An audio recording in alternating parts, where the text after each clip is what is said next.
இது மகிமை நேரம். கர்த்தருடைய பரிசுத்தமான நாமத்திற்கு ஸ்தோத்திரம். இந்த நாளிலும் நாம் தியானிக்கும்படியாக தெரிந்து கொண்ட வேத வசனம் 34 சங்கீதம் 18 வசனம். நொறுங்குண்ட இருதயம் உள்ளவர்களுக்கு கர்த்தர் சமீபமாய் இருந்து நறுங்குண்ட ஆவி உள்ளவர்களை ரட்சிக்கிறார். நொறுங்குண்ட இருதயம் உள்ளவர்களுக்கு கர்த்தர் சமீபமாய் இருந்து நறுங்குண்ட ஆவி உள்ளவர்களை ரட்சிக்கிறார். இந்த நாளிலே அநேகருடைய இருதயங்கள் நொறுங்கி போயிருக்கிறதை நாம பார்க்கிறோம். வெளியே பார்க்கிற பொழுது அவர்கள் சிரித்த முகத்தோடு மகிழ்ச்சியாய் இருப்பது போல காணப்பட்டாலும் அவர்களுடைய இருதயமானது நொறுங்கி போயிருக்கிறதை நாம பார்க்கிறோம். பல்வேறு பிரச்சனைகளால, தங்களுக்கு அருமையானவர்களை இழக்க கொடுத்ததுனால, வாழ்க்கையில பல பாதிப்புகளை அனுபவித்ததுனால, நிறைய நஷ்டங்களை அனுபவித்ததுனால நிறைய பேர் என்ன செய்யறாங்க, நொறுங்கி போயிருக்கிறதை இந்த நாட்களிலே நாம் காண்கிறோம். நிறைய பேர் மனம் விட்டு பேசுகிற பொழுது அவர்கள் சந்தித்த இழப்புகள், அவர்கள் வாழ்க்கையிலே பட்ட துயரங்கள் மிகவும் கொடுமையானதை அனுபவித்து நொந்து போய் இருக்கிற அநேக மக்களை நாம் இந்த நாட்களிலே நாம் பார்க்கிறோம். ஒரு அருமையான ஒரு பிரசித்தி பெற்ற ஒரு பழமையான ஒரு தேவாலயத்திலே ஒரு மிகப்பெரிய கண்ணாடி ஜன்னல் ஒன்று இருந்தது. அந்த ஜன்னலிலே ஒரு மிகப்பெரிய அழகான பல வர்ணங்களால் ஜொலிக்கின்ற ஒரு கண்ணாடி இருந்தது. அந்த கண்ணாடி மிகவும் பிரசித்தி பெற்றதாக இருந்தது. அதை சுற்றியுள்ள பகுதி மக்கள் எல்லாரும் அநேகர் வந்து அதை பார்த்து செல்வார்களாம். அதனுடைய அந்த கண்ணாடியின் பிரதிபலிப்பு, அழகு எல்லாம் ரசித்து செல்வார்களாம். அதற்கென்றே மக்கள் வருவார்களாம் அந்த தேவாலயத்தை பார்ப்பதற்காக, அந்த கண்ணாடி ஜன்னலை பார்ப்பதற்காக. அப்படிப்பட்ட அந்த கண்ணாடி ஜன்னலானது ஒரு நாள் ஒரு பலத்த சூறாவளி காற்று வீசிய பொழுது அது கீழே விழுந்து, அந்த தரையிலே விழுந்து அது நொறுங்கி போனது. அந்த மிகவும் துகளாக அது என்ன செய்தது, அந்த கண்ணாடி ஜன்னல் நொறுங்கி போனது. எல்லாரும் பார்த்து மிகவும் அந்த கண்ணாடி ஜன்னலை பார்த்து எல்லாரும் துக்கப்பட்டார்களாம், அழுதார்களாம். ஐயோ, எப்படி இருந்தது, இப்படி ஆயிப்போச்சா, இது இனி ஒன்றுக்கும் பிரயோஜனம் இல்லையே என்று சொல்லி அந்த ஆலய பணியாளர் என்ன செய்தார், அதை எல்லாம் கூட்டி பெருக்கி அள்ளி எல்லா துகள்களையும் ஒரு சாக்குல மூட்டையா கட்டி ஒரு வேஸ்ட் போடக்கூடிய இடத்துல அதை கட்டி வைத்திருந்தாராம். அப்போ ஒரு நாள் அந்த ஜன்னலை பார்க்கணும், கண்ணாடியை பார்ப்பதற்காக ஒரு மனிதர் வந்தாராம்.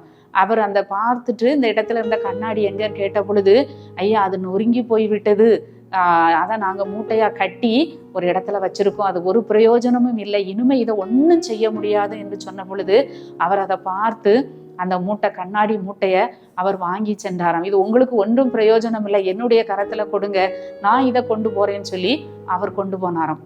ஒரு குறிப்பிட்ட ஒரு சில மாதங்கள் கழித்து அந்த ஆலய பணியாளருக்கு ஒரு அழைப்பு வந்தது. நீங்கள் வந்து இந்த இடத்துக்கு வாங்கன்னு சொல்லி சொன்ன உடனே அவர் அந்த குறிப்பிட்ட இடத்திற்கு சென்ற பொழுது அங்கே நிறைய கண்ணாடி ஜன்னல்கள் அழகழகாக இருந்தது. அப்போ அதுல ஒருவர் அவரிடத்தில் பேசி கொண்டிருந்தார். இவ்வளவு அழகான ஜன்னல் எல்லாம் நீங்க பாக்கீங்கன்னு சொல்லிட்டு திடீர்னுட்டு ஒரு ஸ்கிரீனை விலக்கி காட்டிய பொழுது மிகவும் அழகான கண்ணாடி ஜன்னல் அங்கே இருந்ததை அவர் பார்த்து ஆச்சரியப்பட்டாராம். எவ்வளவு அழகாக இருக்கிறது என்று சொல்லி. அப்பொழுது அதை வடிவமைத்த அந்த நிபுணர், அந்த மனிதர் வந்தாராம். வந்த உடனே இந்த ஆலய பணியாளர் அடையாளம் கண்டுகொண்டு, நீங்கள் தானே எங்களுடைய ஆலயத்தின் அந்த உடைந்து போன கண்ணாடியை வாங்கி சென்றவர்கள் என்று கேட்ட பொழுது, ஆம், நாம் அந்த கண்ணாடியை அழகான ஒரு புதிய வடிவமாக நான் மாற்றி இருக்கிறேன், அதுதான் இந்த நொறுங்கி உடைந்து ஒன்றுக்கும் உதவாத அந்த கண்ணாடி துகள்கள் தான் இத்தனை அருமையான கண்ணாடியாக ஒளி வீசுகிறது என்று சொன்ன பொழுது அவரால் நம்பவே முடியவில்லையாம். பழையபடி அந்த கண்ணாடி ஜன்னலை கண்ணாடியை கொண்டு வந்து அந்த ஜன்னலிலே மாட்டினார்களாம். மிகவும் அற்புதமாக இருந்ததாம். ஆயிரக்கணக்கான ஜனங்கள் வந்து அதை பார்வையிட்டு அதன் அழகை ரசித்து சென்றார்களாம். ஆம் பிரியமானவர்களே, நம்முடைய வாழ்க்கையும் கூட ஒருவேளை நொறுங்கி போயிருக்கலாம். அந்த கண்ணாடி துகள்களை போல நம்முடைய இருதயம் சுக்கு நூறாக நொறுக்கப்பட்டிருக்கலாம், காயப்பட்டிருக்கலாம்.